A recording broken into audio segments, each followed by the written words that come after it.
Welcome to Future Talk. Silicon Valley is known as a place of new ideas and leading-edge research and new ways of working that leverage information to make everybody more productive. On today's program, we're going to talk about how methods of graphic visualization can help people work together more effectively, not only in the private sector, but in the government sector as well. I have two guests. David Sibbet is founder and president of the Grove Consultants International, which specializes in helping its clients do strategic planning using graphic visualization techniques that give everybody a better understanding of the issues being discussed. He's worked for cutting-edge Silicon Valley companies as well as government agencies, and he's also worked as a trained reporter. He's the author of the best-selling book, Visual Meetings, and a bit later he'll be demonstrating some of his graphic techniques. Also with us is our own Mei Lin Fung, co-producer of this program since its very beginning. Mei Lin is chairman of the board of the Institute for Service Organization Excellence, which uses visualization and other techniques to improve the effectiveness of leaders in government, business, and nonprofit organizations. She's the co-founder of TEDxBayArea, which organizes discussion groups around leading-edge ideas, and she's also the co-founder of Program for the Future, a series of conferences to promote the idea of collective intelligence. So David, let me start with you. How do you use graphic visualization to improve the outcome of a business environment?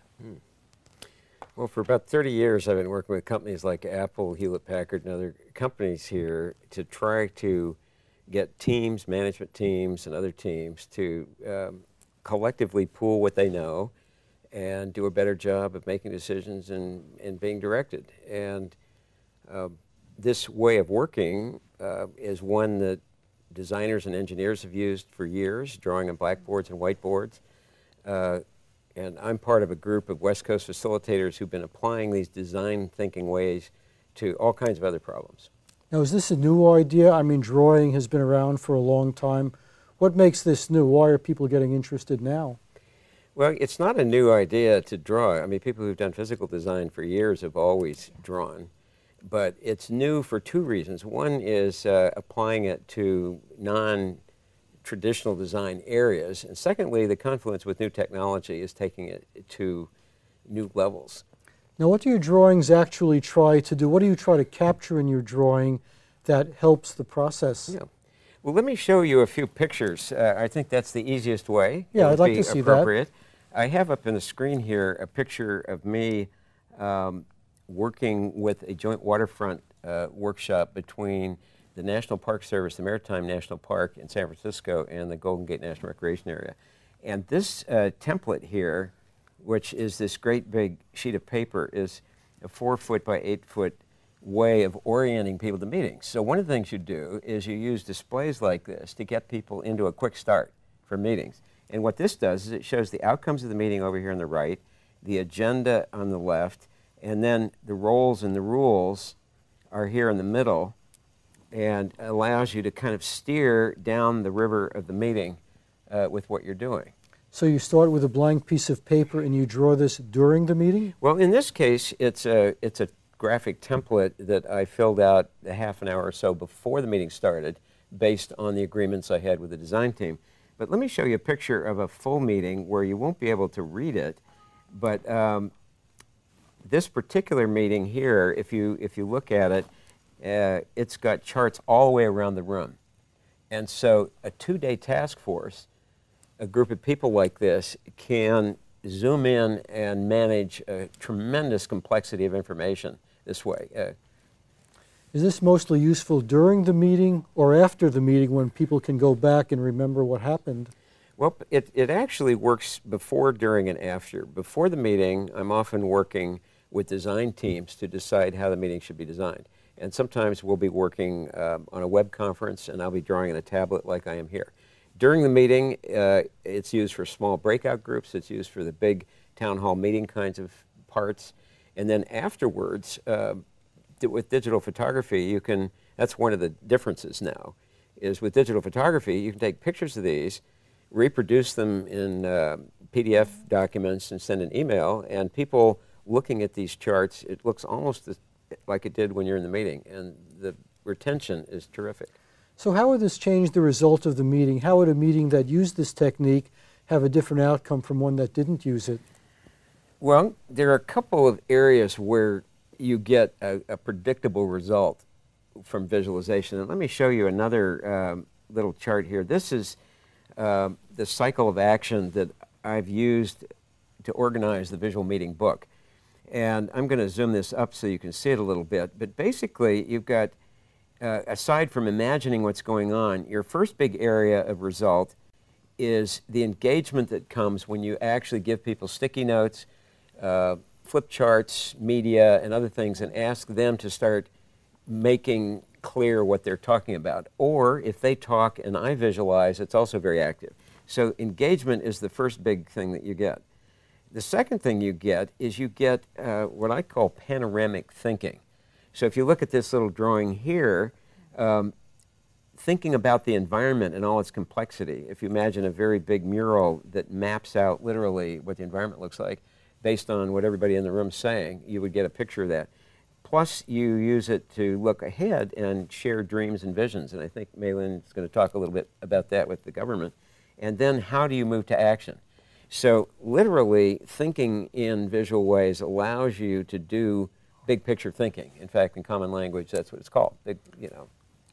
By the And way, so the last one, just let me, is supporting action. And so doing action plans and roadmaps and tracking progress. and I understand you've written a book about this called Visual Meetings. Could we see a slide of your book just so the audience can see sure what that looks like? Go up here. You can see the little graphic here on the front is the process that's described in the book. And basically, I'm sharing 35 years of experience of getting people to get high engagement, big picture thinking, and supporting enactment. And so it's got all kinds of things for people who do not draw and just want to orchestrate groups working visually. But then I also tell some stories about where I think this is all going when it combines with technology. Now, I understand that even though this is somewhat popular in Silicon Valley, it's also being looked at very seriously by the federal government. In fact, you recently attended a meeting where government representatives met with Silicon Valley executives to see if some of this methodology could be transferred. What was that meeting about? Well, Vivek Kundra is the first CIO of the United States, a Chief Information Officer. And he was empowered by the Obama administration to really start trying to implement more transparency and to bring more modern technology into government. And so he came out and met at IDEO, and I worked with an old colleague of mine, Doug Solomon, who works there. He used to work at Apple. And we had about a dozen people from all over the valley, from companies like Google and others, to kind of advise him on how the government could possibly take advantage of the new Web 2.0 technology, smartphones, appliances, all of data management, all those things. Mm-hmm. And what was the outcome of the meeting? Did he go home happy and immediately put this knowledge to work, or? Well, many opportunities and challenges were raised, and I produced a 24-foot-long graphic that was 4 feet by 24 feet. He ended up posting it on the White House blog. I was kind of happy about that, and wrote up something about it, and I think is probably continuing to engage. They talked about, you know, having a chat room maybe in LinkedIn or something where they could continue to exchange ideas. But right now, it's clear to everyone with the scale of complexity of things that we need better ways to pool people's knowledge. Well, we need to visualize things, right? You can read a mountain of text, but a picture is worth 1,000 words and all that. So, yeah. Can I give one example of that? Please do. Picture. This is a picture that PricewaterhouseCoopers commissioned, which is actually a picture of the internet. And I don't want to get into the detail on this picture here, but just show you the one aspect of it that is very interesting about how pictures is worth 1,000 words. The internet began down here in 1968 as a response to the Cold War. It took off in 1993 when the Mosaic browser, a visual browser, was developed. And it literally, I can remember going to meetings in 1992, nobody had email. In 93, everybody had to have email. It was almost like an overnight thing. look at this very long period here where the internet was going along and nothing was happening. The minute you draw a picture on a timeline, you suddenly get to see patterns that you would never see if you didn't display it. And this particular one shows just how geometrically quickly the internet's taken off, but it also shows you the long tail of development that was required. And many, many technologies have this same pattern. So pattern recognition, I would imagine, is extremely important. Fundamental. That gives you a way to visualize things in a much more relevant way. Yeah. I'll kind of, let me show you here one of the latest visualizations. One of my clients, Autodesk, asked me to come to TED, the TED Talks that you're familiar with, Yes. Mailin. And in combination with Perceptive Pixel, which makes these touch screens that are used on television for looking at political campaigns. You've seen them where they go up with their fingers and make it bigger and smaller. We had one of these, and for every single one of the speakers, and the speakers are these little drawings along the bottom of this drawing, another artist and I on Wacom tablets were visualizing about 8 or 9 drawings per speech. These were automatically linked to their faces, and you could go up and tap on their face, and up would come The these visualization. pictures. Yes. These kinds of walls, touchscreen walls, different kinds of ways of seeing patterns and data, what you can do on smartphones with networks, there is an eruption of creativity occurring right now about, and a lot of the center of gravity is how can you see patterns? Okay. That's a lot of what's happening. Now I'm going to turn to Mei Lin, and we're going to talk about your work. And while Mei Lin and I are talking, David is going to be drawing a representation of our conversation, and then we're going to look at it and see what David's drawing tells us about our own conversation. Now, Mei Lin, you have been involved in something called Program for the Future. What can you tell us about that? Well, Program for the Future was a conference really to celebrate Douglas Engelbart's mother of all demos, the kickoff of some of this internet revolution, when he demonstrated the mouse and hyperlinks and Windows in the year 1968 when everybody else was using punch cards.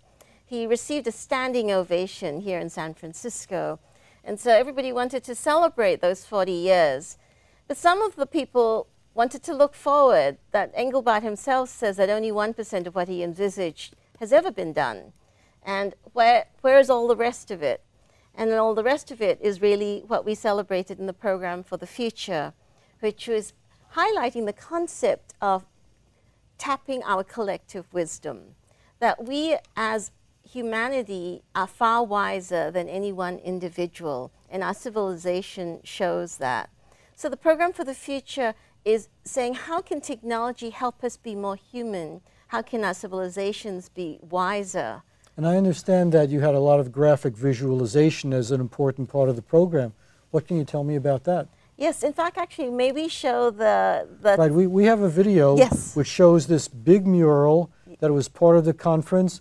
So let's go ahead and roll that tape, and Mei Lin is going to narrate the tape.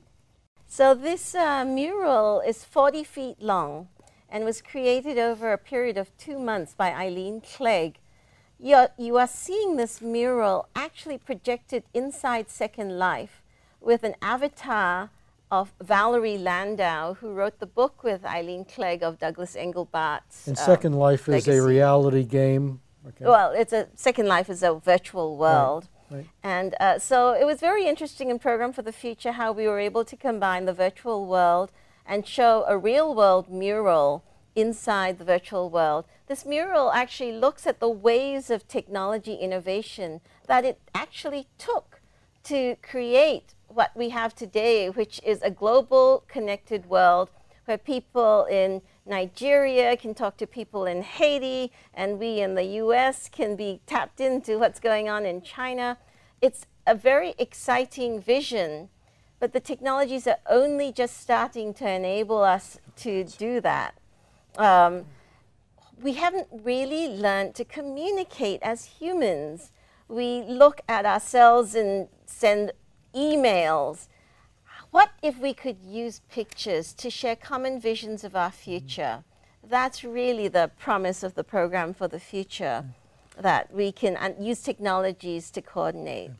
So is this mural still in use then? Are people still getting benefit from looking at this mural? I mean, is it all captured in PDF files, or is there some place where you can go and see the actual thing itself? Yes, there's a link to the mural. If you actually just Google Engelbart, Engelbart, mural, M-U-R-A-L, you will find this mural on the internet.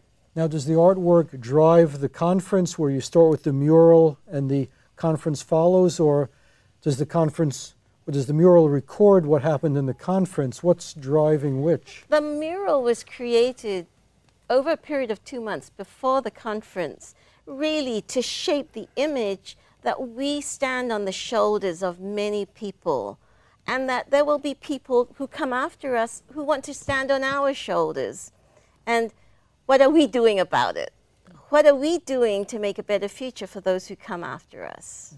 Now, I understand you're also doing some work with the government, and one of our topics tonight is how can these methodologies be applied to the government.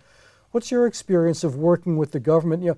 Sometimes they're a little slow to adopt technology because it's a bureaucracy. You can't just make a decision without involving a whole bunch of people. Yeah, well, as you mentioned earlier, both of you, the internet really came out of investment by the Department of Defense. And as a result of the connection with Engelbart, with DARPA, the Advanced Research Projects Agency, I was approached by the U.S. Air Force to participate in a study of what would military medicine be like in the year 2045. And what we found is that to get across the silos of information non-sharing that is there, drawing pictures and having people articulate their dreams and visualize how things could be much better in 35 years has allowed us to make a lot of progress. Now, is there any resistance to that? Do you hit any roadblocks, or does the government say, well, of course we want to have graphic representations of what's going on? That helps us.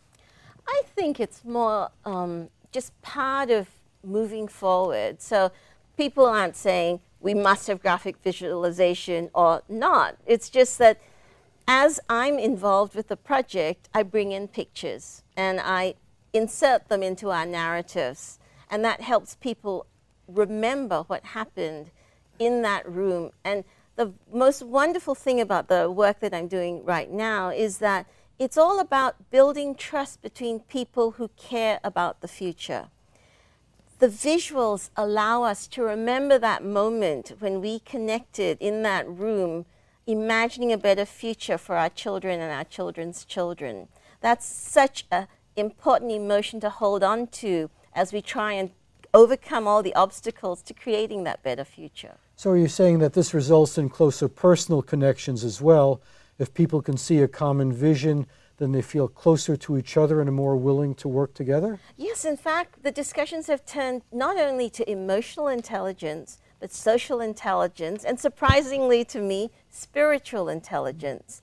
That when we talk about strategy, practice, and culture, we need all of these intelligence to bring to bear.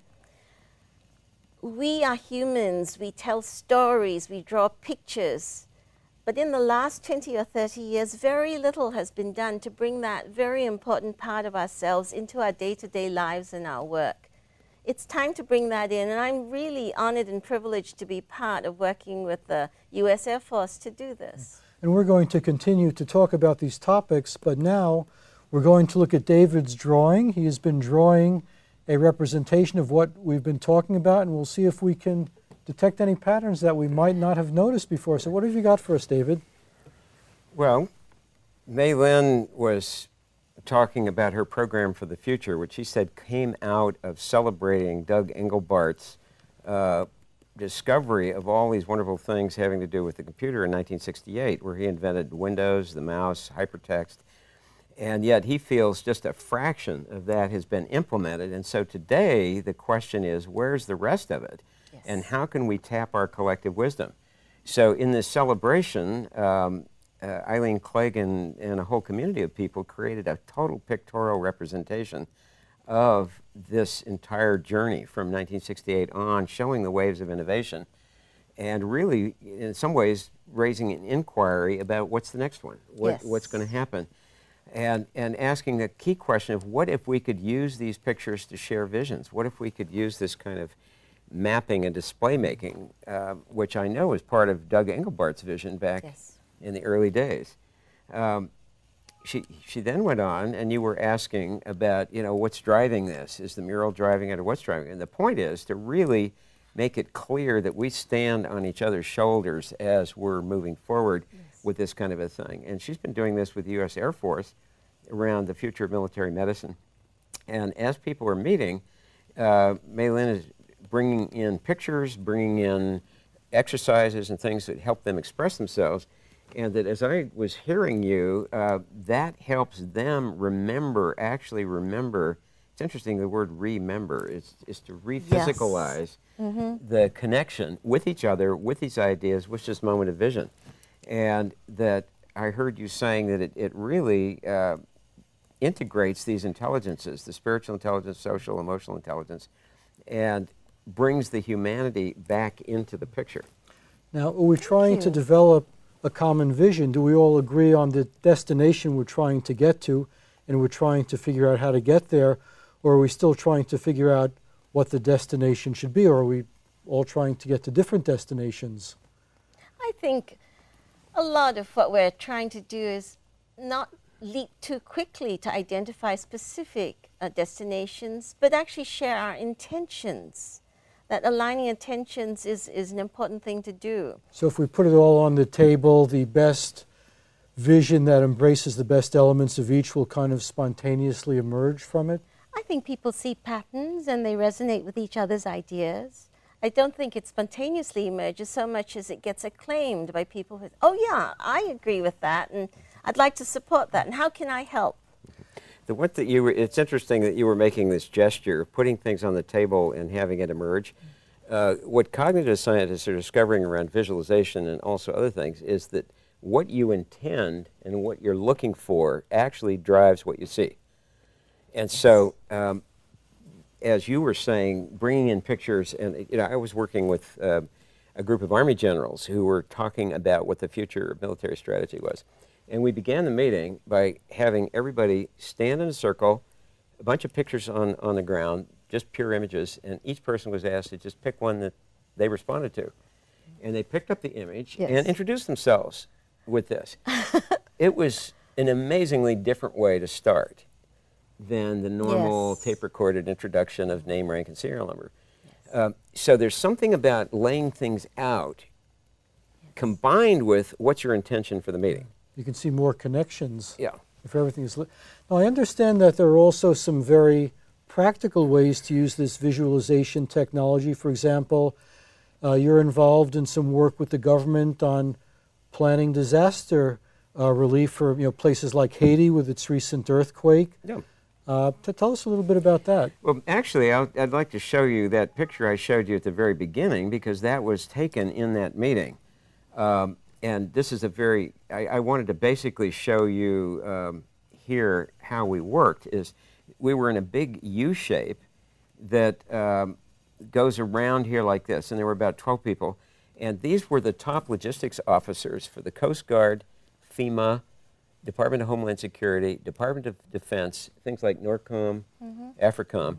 And the extent of the challenge in Haiti, and then followed by the Gulf oil spill, basically all of these agencies have very sophisticated logistics operations with very developed processes and very developed languages, but they're all different. And what the current administration is saying is, why can't we work with the whole of government and respond to these things a little better? Now, what's raising the bar is that, particularly, for instance, on the Horizon spill, people are tweeting right off the beaches as to how fast the booms were getting there. And that's going right back to the White House, and the White House is saying, what's happening? So logistics is now moving to the forefront of the political hot seat, where it used to be kind of behind-the-scenes operational. So these people are saying this is actually an opportunity. It's, as certain people say, crisis is opportunity. Yes. Why don't we see if there's a process that can integrate across our different agencies so that when one of these things happens, we have a playbook or a framework So that's what we're working on. And the way we did it was we had 2 very large meetings. And you'll notice in this particular one, there are sticky note charts here, there are charts all the way around, there are charts up in front. We basically were creating prototypes and concepts all during the 2 days of how this could possibly be. And this is going to roll up into an actual poster of the whole of government logistics. A partner company called The Clearing is working with the Grove in Washington on this. I think when you get to these very complicated logistical matters where each group has their own kind of silo or way of doing things, I like to think of visualization as a Trojan horse that comes in and breaks down the walls so that we can start to see, okay, well, here it is on the map. Where's your water? Where's your stuff? How do you bring the trucks in? How do you take a hospital in? Where's the access to food? It makes it far more real. You cannot ignore it in a 40-page memo. You can actually see what's missing, and then somebody can say, I can bring it.